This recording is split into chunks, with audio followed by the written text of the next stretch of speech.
अस्सलाम वालेकुम नाज़रीन, आप देख रहे हैं प्रोग्राम गोया और मैं हूं अरसलान खालिद। आज के प्रोग्राम में सबसे पहले हम बात करेंगे सुप्रीम कोर्ट से जो दो अहम मामलात सामने आए हैं।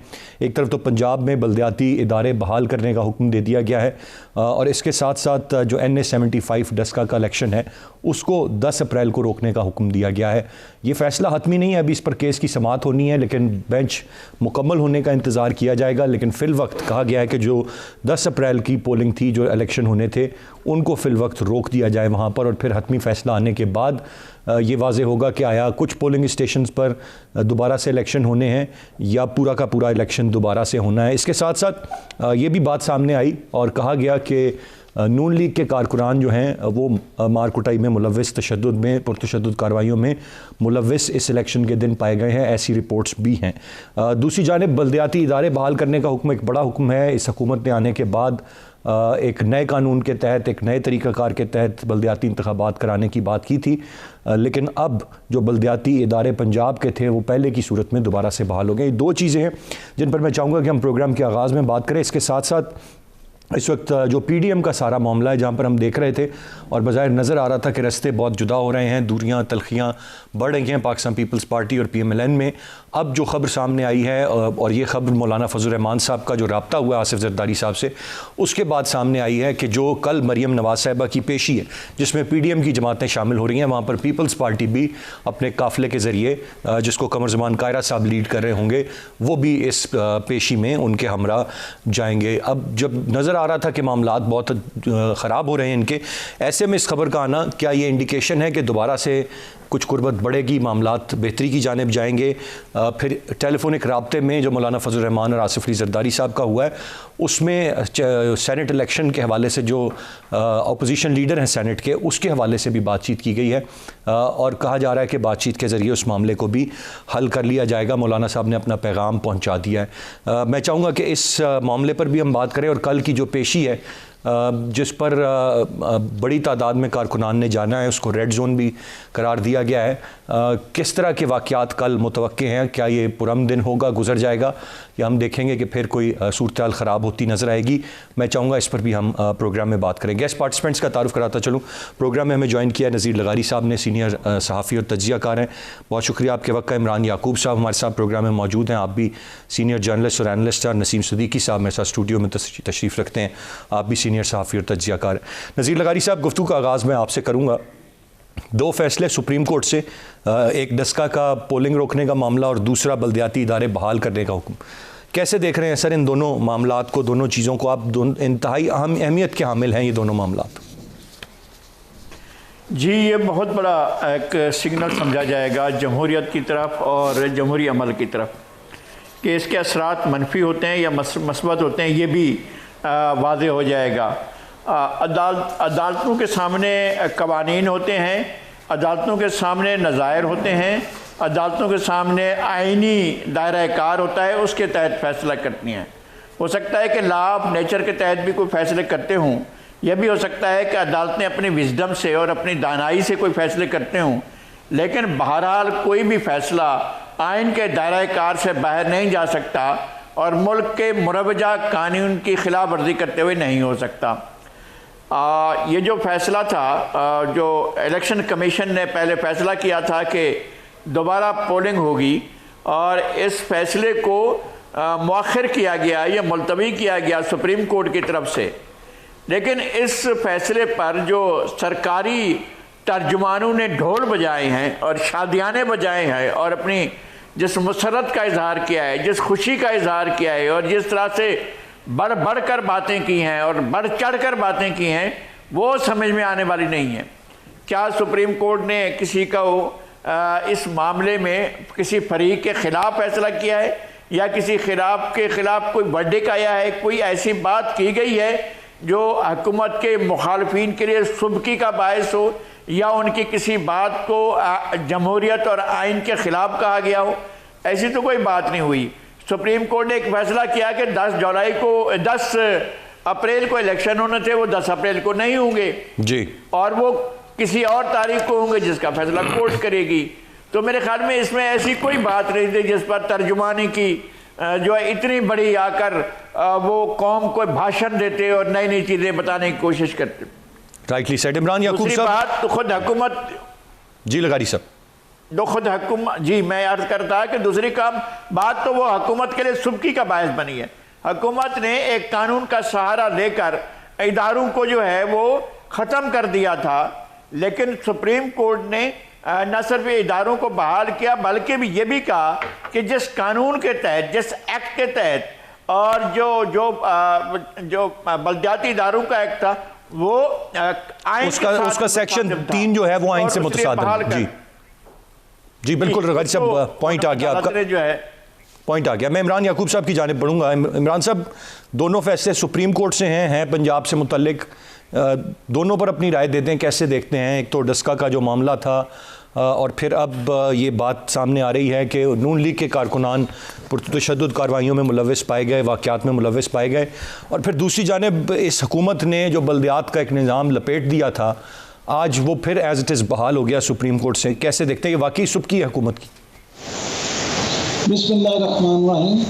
देखिए नज़ीर निगारी साहब हमारे सीनियर हैं, हमने तो ज़िंदगी में इनसे बहुत कुछ सीखा है। इन्होंने बड़े अच्छे तरीके से बयान किया। मामला ये है कि बात सिर्फ इतनी नहीं है कि अदालत ने आज जो फैसला किया है उसके असरात क्या होंगे। बात मैं समझता हूँ ये भी है कि आप ये देखें कि अदालत ने अभी सुप्रीम कोर्ट ने, जो कि मुल्की आला तरीन अदलिया है, उसने पिछले फैसले को बिल्कुल रद्द नहीं किया। उन्होंने फैसला कहा कि अभी वही फैसला बहाल है, लेकिन हम इसका आगे ये करेंगे कि इसमें अभी सुनेंगे नशीन इफ्तिखार साहबा के अलावा दूसरे जो लोग हैं उनको भी सुनेंगे और उसके बाद फिर इसका नतीजा निकालेंगे। बाकी बात रहेगी जो आपने ये कहा कि रिपोर्ट वहाँ पे पेश की गई है जिसमें कहा कि मुस्लिम लीग नून के लोग जो हैं वो बद इंतज़ामी में और इस तरह के पुरतशद्दुद वाक़यात में मुलव्वस थे। तो अरसलान साहब, या तो आप बड़े मासूम हैं या आपको माजी का कोई तजर्बा नहीं है। मेरे भाई, जो हुकूमत होगी, रिपोर्ट किसने बनानी है? पुलिस ने। तो पुलिस पे ही तो इल्ज़ाम है। बात ये, जब पुलिस रिपोर्ट बनाएगी तो वो तो यही रिपोर्ट लिखेगी कि जो अपोजिशन की जमातें हैं उन्होंने दंगा। नहीं इमरान साहब, ये मैं नहीं कह रहा, ये जस्टिस उमर अता बंदयाल साहब के वर्ड्स थे जो मैंने दोहराए हैं। नहीं, मैं आपको ये गुजारिश कर रहा हूँ कि जो रिपोर्ट पेश है तो उस रिपोर्ट में ये तो कह नहीं रहा कि जस्टिस साहब क्या फरमा रहे हैं। जस्टिस साहब जो फरमा रहे हैं बिल्कुल ठीक है, वो जो कह रहे हैं बिल्कुल ठीक है, उसमें कोई दूसरी राय हो नहीं सकती, ना होनी चाहिए। लेकिन मैं आपसे अर्ज ये कर रहा हूँ मेरे भाई, जो समझने वाली बात है वो ये है कि जब पुलिस, जिस पे पहले जानिबदारी का इल्ज़ाम है, पुलिस जिसके आरपीओ और डीपीओ को इस वजह से वहाँ से डीएसपी को चेंज किया जा चुका है कि वो मेलाफाइडी थे, वो इसके ज़िम्मेदार थे सारे वाक़े के। अगर आप उसकी रिपोर्ट पे चलेंगे तो वो तो मेरे भाई अब पहले ही पता था कि रिपोर्ट यही होगी, लिहाजा इसमें कोई चंबे वाली बात नहीं है। दूसरी बात ये कि जब इलेक्शन होते हैं इस तरह, एक बात बताइएगा इमरान साहब कि ये रिपोर्ट पेश हुई अदालत में, जस्टिस उमर अता बंदयाल साहब ने कहा रिपोर्ट के मुताबिक, मैंने भी वही एज इट इज़ कोट किया, कोई और मैकेनिज्म है कि अगर कोई और बंदा रिपोर्ट बना के पेश करेगा, अदालत को यही पुलिस, यही लोग रिपोर्ट देंगे और अदालत इसी की रोशनी में आगे मामला को देखे, या अदर वे राउंड देखे? सर बिल्कुल, इसकी का दूसरा भी मैकेनिज्म है। वो मैकेनिज्म ये है कि आप जो आपके पास खुफिया एजेंसीज हैं, जो आपके पास दुनिया की टॉप की आपके खुफिया इदारे हैं, आप उनमें से किसी गैर जानिब, जो ऐसा कोई इदारा हो जिस पे आप ये बिलीव कर सके कि ये गैर जानिबदाराना रिपोर्ट, सर वो भी हुकूमत के इदारे ना, आप IB से बनवाएंगे तो फिर क्या गैर जानिबदारी नहीं रहेगी? सर जी मैंने कहा वो एजेंसियां भी तो हुकूमत के ही ताबे काम कर रही होती है ना सर, वो किस तरह नहीं, फिर गैर जानिबदार रहेंगे? आप देखें, जब JIT बनती है किसी बात की या किसी, आप तमाम इदारों को मेलाफाइड उस तरह से कर नहीं सकते, कह नहीं सकते। पुलिस पे इसलिए मैं जानिबदारी की बात कर रहा हूँ कि पुलिस तो वहाँ पे एक फरीक है, पुलिस के खिलाफ तो बाकायदा कार्रवाई हो चुकी है ना। उन जो खुफिया इदारे हैं उनके खिलाफ तो ना कोई कार्रवाई हुई है, ना वो पहले से मेलाफाइडिंग है, तो उनको क्या ज़रूरत है दूसरी पढ़ाई आग में अपने आप को झोंकने की? लिहाजा अगर हम तमाम इदारों पर शक करना शुरू कर देंगे तो फिर तो हम कभी भी आपको किसी न किसी इदारे पर तो एतमाद करना पड़ेगा ना, इदारों पर एतमाद करना पड़ेगा। मैं तो कहता हूँ फॉर दैट मैटर पुलिस पे ही कर लेते हैं, बड़ा बदनाम करते हैं पुलिस को भी। एक ब्रेक की जानिब बढ़ते हैं, ब्रेक से वापस आकर इस पर मजीद बात करते हैं, साथ रहिएगा।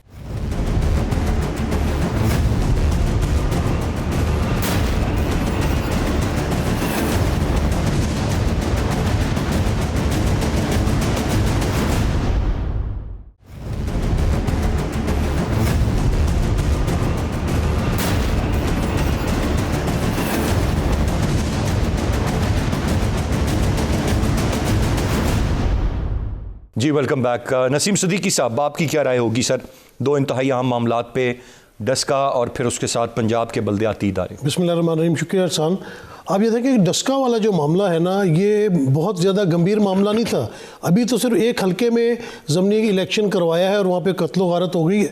आप सोचें कि जब जनरल इलेक्शंस होंगे पाकिस्तान में, उस वक्त क्या सूरत हाल होगी।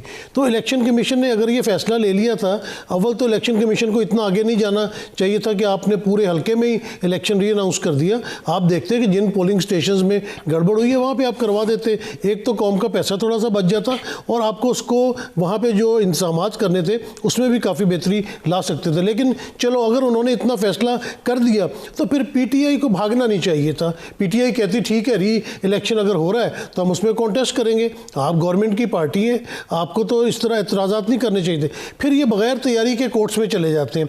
आपने देखा कि यूसुफ रज़ा गिलानी वाले मामले में ये इलेक्शन कमीशन में चले गए कि उनकी नोटिफिकेशन रुकवाने के लिए, वो नोटिफिकेशन नहीं रुका और रुक भी नहीं सकता था। एक वीडियो की बुनियाद के ऊपर नोटिफिकेशन नहीं रुका करते। दूसरी तरफ आप देखें कि पीपल्स पार्टी में इतने बड़े बड़े स्टॉलवर्ड्स हैं, इतने पढ़े लिखे बैरिस्टर्स हैं, फारूक एच नाइक जैसे नामवर किस्म के जो है वकला मौजूद हैं, और आप एक आइनी मामला जो है वो इस्लामाबाद हाई कोर्ट में लेके चले जाते हैं। इसी तरह जो फैसला अभी आया है डस्का का, उन्होंने इलेक्शन मुलतवी थोड़ी सी डेट आगे बढ़ा दी है। सुप्रीम कोर्ट ने ये कहा कि 10 को नहीं होगा क्योंकि सलमान अकरम राजा को कोरोना हुआ है, कुछ सही तरह दलाइल पेश नहीं हुए। सुप्रीम कोर्ट हमारा एक बड़ा बेहतरीन इदारा है, पाकिस्तान का सुप्रीम इदारा है, और वो देखते हैं कि आइन की कोई खिलाफ वर्जी ना हो, कानून की कोई खिलाफ वर्जी ना हो, और वो चाहते हैं कि दोनों पार्टियों को मुकम्मल सुना जाए, उसके बाद फैसला दिया जाए। नज़ीर लगारी साहब ने बिल्कुल सही कहा कि जिस तरह नून लीग मिठाइयाँ बांटनी शुरू कर देती है एक फैसले आने पर फौरी तौर पर, और बाद में फैसला उनके अपने खिलाफ आ जाता है, तो यही आज पीटीआई ने भी किया है। इसमें कोई जश्न मनाने वाली बात या कोई अपना इस तरह आके तर्जमानों की फ़ौज आके उसको कोई अपनी विक्ट्री शो कर रही है, मतलब ये अजीब लोग हैं, इनको पता ही नहीं है कि ये क्या कर रहे हैं, तो ये अपना मस्खरापन खुद बनवाते हैं। अच्छा, दूसरी तरफ जो बल्दियाती इदारों की आप बात कर रहे हैं जी, वहाँ पे अच्छा थोड़ी सी बात रहेगी बीच में, बिल्कुल वहाँ पे देखें गुंडागर्दी हुई है डस्का में, आप उनको बिल्कुल जो है मुर्दे इल्ज़ाम ठहरा सकते हैं। राना सनाउल्लाह जिसका ताल्लुक फैसलाबाद से है, वो अपनी पूरी जो फ़ौज वहाँ पे लेके गया था, उसका क्या काम था वहाँ पे, इन चीज़ों का एक्शन लेना चाहिए। फिर आपने देखा कि अता तारड़ साहब जो है वो पुलिस वाले के कमरे में बैठे हुए थे और वहाँ मिठाइयाँ चल रही थी और ये अपना चाय चल रही थी, तो पुलिस तो वहाँ पे भी उनकी फेवर दे रही थी। दूसरा मामला जो आ जाता है बल्दियाती इंतखाबात का, तो देखें बल्दियाती इंतखाबात के लिए इमरान खान साहब कितना शोर मचाते रहे। जब वो कंटेनर पे खड़े थे या जब वो अपोजिशन में थे तो बल्दियाती इदारों की वो अहमियत उजागर करते थे। और आपने लाहौर में जाता हूँ रेगुलर, वहाँ पे मैंने देखा है कि लाहौर का क्या हाल हुआ है। तो जब बल्दियाती इदारे काम नहीं करेंगे, ये जो MNAs MP होते हैं, इनका काम गटर की सफाई करवाना नहीं होता, इनका काम सड़कें बनवाना नहीं होता, इन्होंने लेजिस्लेशन करनी होती है। ये जो आवाम के दुख दर्द वाले काम होते हैं ये सारे बल्दियाती इदारे करते हैं। और जब एक बल्दियाती इदारे मौजूद थे, या तो आप उनको तोड़ के फौरी तौर पे इलेक्शन करवा देते, आपने इलेक्शन भी नहीं करवाया। सुप्रीम कोर्ट कितने दिनों से ये केस लेके चल रहा है, आपके कान पे जूं नहीं रेंग रही थी। तो आज मेरे ख्याल से सुप्रीम कोर्ट का बड़ा बेहतरीन फैसला है और हम देखते हैं कि आने वाले दिनों में ये बल्दियाती इदारे बहाल होते हैं, उनको फंड्स दिए जाते हैं, उनको काम करने दिया जाता है, या दूसरे इलेक्शन, क्योंकि इनकी टेन्योर जो है ये 31 दिसंबर तक बाकी है। नसीम सिद्दीकी साहब, कहाँ ये हुकूमत चाहेगी कि जो उनके इलेक्ट हुए हुए लोग हैं उनको ये फंड्स दें या वो काम करते नजर आए? यही तो वजह है कि इन्होंने फ़ौरन उसको ख़त्म किया था, उस पुराने बल्दियाती इलेक्शन के निज़ाम को, क्योंकि ये शायद नहीं चाहते थे कि उनके साथ काम किया जाए। और फिर ताख़ीर क्यों रही और आगे क्यों ना दोबारा से बल्दियाती इंतखाबात कराए गए? 1 साल का वक्त गो के मांगा था, ये भी एक बड़ा सवाल है।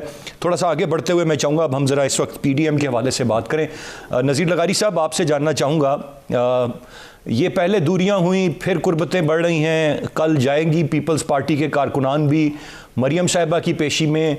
बड़े दिलचस्प से मनाजिर होंगे ये जब मैं पीपल्स पार्टी के झंडे और पीपल्स पार्टी के कारकुन को देखूंगा कि वो मरियम साहिबा के साथ उनकी पेशी में जा रहा है, और इसी तरह बाकी जमातें भी। कैसे देखते हैं इस सारी सूरत हाल को आप? यही दूरियां, यही फुरकतें, ये सिलसिला चलता रहता है। कभी फिराक होता है, कभी हिजर होता है, कभी दूरियां होती हैं, कभी फासले होते हैं, कभी बहुत कुर्बतें होती हैं। तो ये सियासी अमल होता है और सियासी अमल में इस तरह की चीज़ें होती रहती हैं। ये जो अलायंस बनाया गया था PDM, उसकी जो तयशुदा बात ये थी कि उसका सरबरा मौलाना साहब को बनाया गया और स्ट्रक्चर भी बनाया गया, ओहदेदार भी बनाए गए कि कौन सीनियर नायब सदर होगा, कौन सेक्रेटरी जनरल होगा। लेकिन उसके साथ साथ ये बात भी हुई थी कि इत्तफाक़ राय से फ़ैसले किए जाएंगे। तो बाज़ फ़ैसले ऐसे नहीं हो सकते हैं कि आप आकर अचानक माइक सदर साहब या सीनियर नायब सदर साहब या जनरल सेक्रेटरी इस पीडीएम के आकर खड़े हो जाएं और बग़ैर कंसेंसस के कोई फ़ैसले का ऐलान कर दें। तो इख्तलाफ यहाँ से शुरू हुआ था कि जी ये जो लॉन्ग मार्च है उसके साथ इस्तीफ़े वो जो है नथी कर दिए गए, मुंसलिक कर दिए गए, ये इस्तीफ़े भी साथ साथ होंगे। तो इससे इख्तलाफी राय पैदा हुआ। मेरे ख्याल में तमाम पार्टियों ने अपना अपना मौक़िफ़ एक दूसरे को समझाया है और उसका कोई हल निकाल लिया गया है। और उसके बाद भी बातें बढ़ गई थीं, कोई चीज़ें सख्त की थीं, मौलाना ने कुछ सख्त बातें की थीं, मोहतरमा मरियम नवाज़ ने, कुछ जनाब बिलावल भुट्टो ज़रदारी ने सख्त बातें की थी और उसके बाद ये सारा मामला हल कर लिया गया है। और ज़ाहिर है ये अलग अलग पार्टियाँ हैं, ज़ाहिर है इनके नुक्ता नज़र अलग अलग है, ज़ाहिर है इनने एक दूसरे के ख़िलाफ़ सख्त किस्म की ज़ुबान माजी में भी इस्तेमाल की है। माजी में ये एक दूसरे को सड़कों पर घसीटने की बातें तक कर चुके हैं और अब जब मिलकर बैठे हैं तो फिर भी यहाँ पर मफादात का मामला ज़रूर पेश नज़र रहेगा कि कहाँ मैंने लूज़ करना है और कहाँ मैंने देना है। और हर पार्टी की ज़ाहिर कुदरती तौर पर नून लीग नहीं चाहेगी कि उसकी कोई कॉन्स्टिट्यूंसी उससे हाथ से निकल कर दूसरी पार्टी को जाए। ज़ाहिर है इसी तरह से पीपल्स पार्टी चाहेगी कि जो उसकी कॉन्स्टिट्यूंसी उसके पास रहे बल्कि और गेन करे नई कॉन्स्टिट्यूंसी को। ये भी इस तरह से होगा। तो सियासी इख्तलाफात रहेंगे लेकिन कॉमन टारगेट जो है कि हुकूमत जिस तरह से चलाई जा रही है, जो गवर्नेंस है, देखें इस वक्त अगर हुकूमत कोई भी हो, पाकिस्तान ज़वाल के, इन्हतात के और ख़तरनाक सूरत हाल के ऐसे मरहले पर पहुंच गया है जब अभी हमें अपने सर्वाइवल के बारे में सोचना होगा। एक सबसे बड़ी ख़तरनाक बात ये हुई है कि इकनॉमी का लेवल यहाँ तक जा पहुँचा है कि माहिरीन कह रहे हैं कि शायद ये तनख्वाहें नहीं दे सकेंगे। और रहा एक तरफ आपके जो सिक्योरिटी के इंस्टीट्यूशन हैं जिनने आपको तहफ़्फ़ुज़ देना है, शायद उनको भी ये तनख्वाहें देने के काबिल न रहें। ये यहाँ तक सूरत हाल पहुँच चुकी है और इनके दावे बड़े बड़े लंबे लंबे दावे हैं कि हमने ये कर दिया। 7 अरब का एक लोगों को पैकेज देने रमज़ान में, 7 अरब जो है वो ऊँट के मुँह में ज़ीरे से भी कम होगा। लेकिन सवाल ये है कि अपने अखराजात पर काबू नहीं पा रहे हैं और पाकिस्तान में पैदावार नहीं बढ़ा रहे हैं और इनने मसाइल पैदा किए हुए हैं। मैं ये समझता हूँ कि आप तमाम चीज़ों को, ये सियासत होती रहेगी, झगड़े भी होते रहेंगे, लेकिन पाकिस्तान माशी तौर पर इस हद तक पहुँच चुका है कि अगर तमाम स्टेक होल्डर्स मिलकर नहीं बैठते और इस मसले का हल नहीं निकालते तो मेरे ख्याल में एक कदम आगे बढ़ना मुश्किल हो जाएगा। हम उस सूरत हाल में हैं जो गुज़श्ता सदी में खिलाफत उस्मानिया के ज़िवाल। बिल्कुल सही लगारी साहब, ये तो बड़ा तफसील से आपने बात बता दी। इस पर सारे मुत्तफिक पीडीएम वाले हो जाएंगे कि ऑपोजिशन लीडर किसका होना है। बाकी तो बातें बहुत आगे की हैं, ये तो बहुत बुनियादी और सामने की बात। ये मान जाएगी पीपल्स पार्टी, मान जाएगी पीएमएलएन, मान जाएगी, कौन जीतेगा? मेरे ख्याल में इस पर काम किया जा चुका है और बड़ी हद तक ये एक दूसरे के करीब पहुंच चुके हैं और कंसेंसस की तरफ ये पहुंच चुके हैं। अगर ना पहुंचे होते तो ये फासले बरकरार रहते। मेरे ख्याल में वो किसी न किसी हद तक एक दूसरे के करीब हो चुके हैं। वो Peoples Party is ready to give up, मैं ये समझ लूँ सर? नहीं, मैंने ये बिल्कुल नहीं कहा है। ये वक्त बताएगा जी फिर कौन। मैंने कहा कि किसी फैसले पर पहुंच। ठीक है, वो फैसला क्या है, वो नून लीग का ऑपोजिशन लीडर या पीपल्स पार्टी का, ये देखने की बात है। एक ब्रेक की जानिब बढ़ेंगे, ब्रेक से वापस आकर मजीद बात करते हैं, साथ रहिएगा।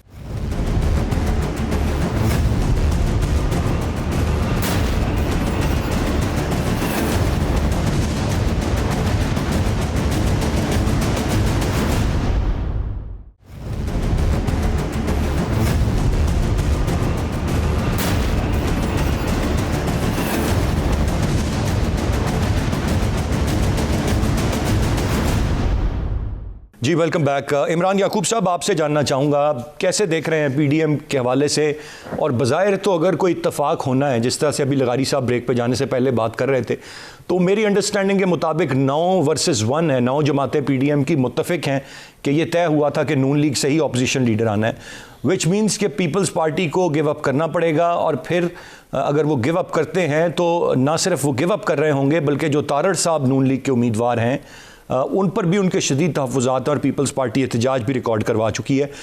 कैसे देखते हैं, कोई मामला सेटल डाउन होगा या ये वक्ती सीज़ फायर है जो कहा गया है कि सख्त बयानात ना दें और फिर इवेंचुअली मामला उसी तरफ जाएगा? अरसलान, देखिए, जब ये इस तरह के मामला होते हैं, सियासी इत्तेहाद बनते हैं, तो उसमें कोई गिव अप कुछ नहीं होता। इसमें होता ये है कि फैसले मुख्तलिफ पार्टियाँ मुख्तलिफ मौक़िफ़ इख्तियार करती हैं ताकि अपनी मर्ज़ी का फैसला करवा सकें और अपने ज़्यादा से ज़्यादा अपनी पोजीशन को इस इत्तेहाद में भी बेहतर बना सकें। पीपल्स पार्टी और मुस्लिम लीग की आप ज़रा नफ्सियात को समझें।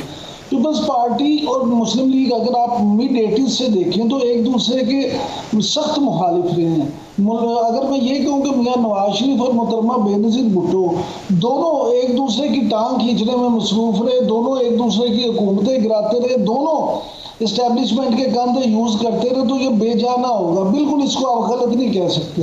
यानी दो ऐसी जमातें जो बिल्कुल एक दूसरे के मुतज़ाद सोच रखती थी, एक दूसरे के खिलाफ इलेक्शन लड़ती थी। आप क्या समझती है कि इस इत्तेहाद की वजह से वो बाकी सारा कुछ ख़त्म हो जाएगा? बिल्कुल ख़त्म नहीं होगा। उसकी बुनियादी वजह ये है कि अगला इलेक्शन भी इन्होंने एक दूसरे के खिलाफ लड़ना है। ये सियासी इत्तेहाद जो है, इसका मतलब ये तो नहीं है कि पीडीएम के बाद अब ये इकट्ठे इलेक्शन लड़ेंगे। इन्होंने एक दूसरे के खिलाफ ही इलेक्शन लड़ना है। लिहाजा एक तरफ उन्होंने पीडीएम की सियासत बचानी है, तो दूसरी तरफ उन्होंने अपनी सियासत मुस्लिम लीग नून और पीपल्स पार्टी की सियासत भी बचानी है। ये बड़ा आसान सा मामला है जो अभी फरमा रहे थे लगारी साहब कि एक बात हो चुकी है। जी मैं बिल्कुल आपके साथ एक खबर ही शेयर कर दूं कि बिल्कुल मामला तय हो चुके हैं और आप सुन लेंगे ये मामला। और अगर ये मामला तय ना हुआ होता तो आज जिस तरह से कमर उस्मान कायरा साहब ने मीडिया टॉक किया, उनके साथ और ये ऐलान किया कि वो कल मरियम बीबी की पेशी के साथ भी जाएंगे अपना वफद लेके, तो ये ऐलान ना होता। बुनियादी तौर पे जो समझने वाली बात है वो ये है कि पीडीएम में मुस्लिम लीग नून, पीपल्स पार्टी और मौलाना फजलुर रहमान, ये 3 मरकजी पार्टी हैं। पीपल्स पार्टी ये चाहती थी कि पंजाब में, क्योंकि आप समझ लें कि वफाक में जिस किसी भी पार्टी ने हुकूमत बनानी है उसका इस्लामाबाद में हुकूमत बनाने का रास्ता पंजाब से होकर जाता है, क्योंकि पंजाब इस मुल्क का सबसे बड़ा सूबा है, पंजाब की सीटें सबसे ज़्यादा है। लिहाजा पीपल्स पार्टी की सोच ये थी कि अगर काफ लीग के साथ मिलकर मुस्लिम लीग नून, काफ लीग और पीपल्स पार्टी पंजाब में बुज़दार सरकार को हटाने में कामयाब हो जाएं, तो फिर ये है कि यहाँ पे वज़ीर आला बना दिया जाए परवेज़ लाई साहब को और साथ पीपल्स पार्टी और नून लीग हुकूमत में शामिल हो जाए। उसका पीछे मकसद ये था कि पंजाब में, खुसूसन जनूबी पंजाब में जो इलेक्टेबल्स हैं उनको पीपल्स पार्टी में शामिल करवाया जाए और ताकि पीपल्स पार्टी आने वाले इलेक्शन में ज़्यादा पंजाब में बेहतर कारकर्दगी का मुजाहरा कर सके और सीटें जीत ले, ताकि वो मरकज़ में भी हुकूमत बना सके। अब नून लीग की पॉलिसी इसके बिल्कुल बरअक्स है।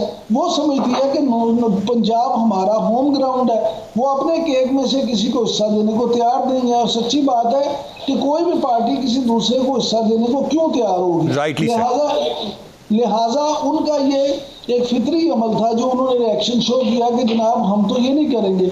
इस पर सरदारी साहब ने जो धुआंधार तकरीर की, तो मैं अर्ज़ ये करता हूँ कि ये आप समझ लें मेरी बात की, ये आपस में लड़ते भिड़ते रहेंगे, लेकिन जब तक इनका जो मेन मकसद है इमरान खान की हुकूमत को ये ख़त्म करना चाहते हैं, अब ये तो अल्लाह ताला ही जानता है कि ये कर पाएंगे या नहीं, लेकिन जब तक इनका ये मकसद पूरा नहीं होता ये लड़ते भिड़ते भी रहेंगे। लेकिन राइट ही सेट, इमरान साहब पॉइंट आ गया। नसीम सिद्दीकी साहब, पीडीएम का जलसा हो, 9-10 जमातें हों, कारकुनान उसमें शिरकत करें तो अपने अपने लीडर को सुनने के लिए आएंगे, ये तो दलील हो सकती है। अब पीपल्स पार्टी का कारकुन कल मरियम साहिबा की पेशी में किस मोटिवेशन के साथ जा रहा होगा?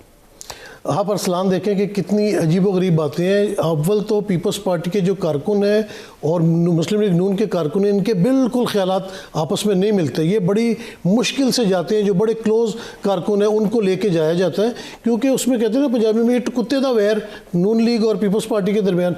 और आप देखें कि पीपल्स पार्टी और नून लीग कोई मौका हाथ से नहीं जाने देती एक दूसरे को डिच करने में। जब जरदारी साहब की हुकूमत आई तो उन्होंने, आप देख लें कि जो मुआहदा हुआ था नवाज शरीफ के साथ, उन्होंने कहा ये कौन सी कुरान और हदीस है जी, हम इस पर कायम नहीं रहते। वहाँ से इख्तलाफात शुरू हो गए।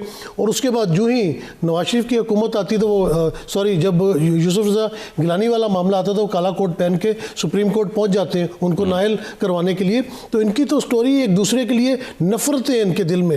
आप पुरानी तकरीरें निकाल के देखें नवाज शरीफ की, किस तरह पीपल्स पार्टी जरदारी और बेनज़ीर के ख़िलाफ़ वो बोलते थे। और जरदारी साहब की आप तकरीरें देख लें कि वो मौलवी नवाज शरीफ इनको बोलते थे। बिलावल भुट्टो ने इनको ज़ियाउल हक का बेटा करार दिया हुआ है। तो ये सिर्फ वही है कि अपनी करप्शन छुपाने के लिए, अपने मुकदमात से बचने के लिए गठजोड़ किया हुआ है। अंदर अंदर इनके अंदर बहुत ज़्यादा बुग़्ज़ है एक दूसरे के लिए।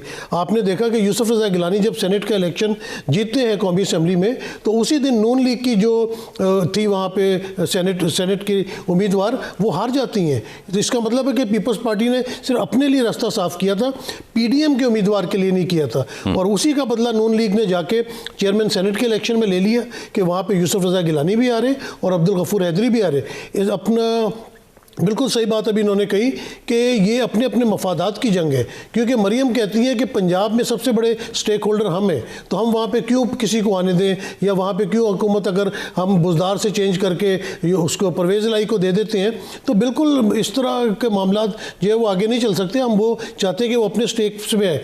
आप देखिए इस्तीफ़ों की बात कर रहे थे, वो कहते हैं जी कॉन्सेंसस होना चाहिए।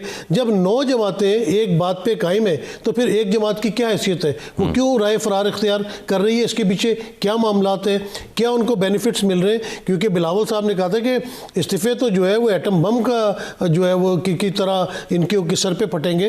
तो आप अपनी बात से फिर गए। तो अभी भी ये जो कल सिर्फ अपनी एक यकजहती दिखा रहे हैं, क्योंकि मौलाना ने कोशिश की है कि दोबारा से पीडीएम के हालात बेहतर हो, क्योंकि बिल्कुल एक शिराजा बिखर सा गया है सेनेट के इलेक्शन के बाद। तो ये अपनी सी तय कोशिश कर रहे हैं, लेकिन अभी इख्तलाफात मौजूद हैं। और leader of the opposition leader मेरे ख्याल से तो पीपल्स पार्टी का ही आएगा, क्योंकि उनकी सेनेट में जिस तरह स्ट्रेटजी है वो बहुत बेहतरीन है और वो किसी ना किसी तरह जोड़ तोड़ उसके लिए, लेकिन उसके लिए कॉम्प्रोमाइज़ करना पड़ेगा नून लीग को, मौलाना फजल रहमान साहब को। उन्होंने जो जरदारी साहब से बात की टेलीफोनिक राब्ते में, उन्होंने यही कहा कि आपको 9 पार्टीज़ के फैसले का एहतराम करना चाहिए, या जो कमेटी ने फैसला किया था उसका एहतराम करना चाहिए कि अपोजिशन लीडर नून लीग का हो। देखिए पीपल्स पार्टी ने कहा है कि लीडर ऑफ द अपोजिशन कौमी असेंबली में आपका है, चेयरमैन पब्लिक अकाउंट्स कमेटी आपका है, तो सेनेट में हमारे पास जब ज़्यादा अक्सरियत है तो हमारा होना चाहिए। इस पर अभी डेडलॉक चल रहा है, कोई मुआहदा नहीं हुआ। ये सिर्फ कल एक यकजहती फेस सेविंग के लिए ये लोग आ रहे हैं। उसके आगे आप देखेंगे कि जब लीडर ऑफ द हाउस की बारी आएगी सेनेट में, तो फिर दोनों के इख्तलाफात खुल के सामने आएंगे। ये कभी भी दोनों जमातें एक साथ मिलकर नहीं चल सकती।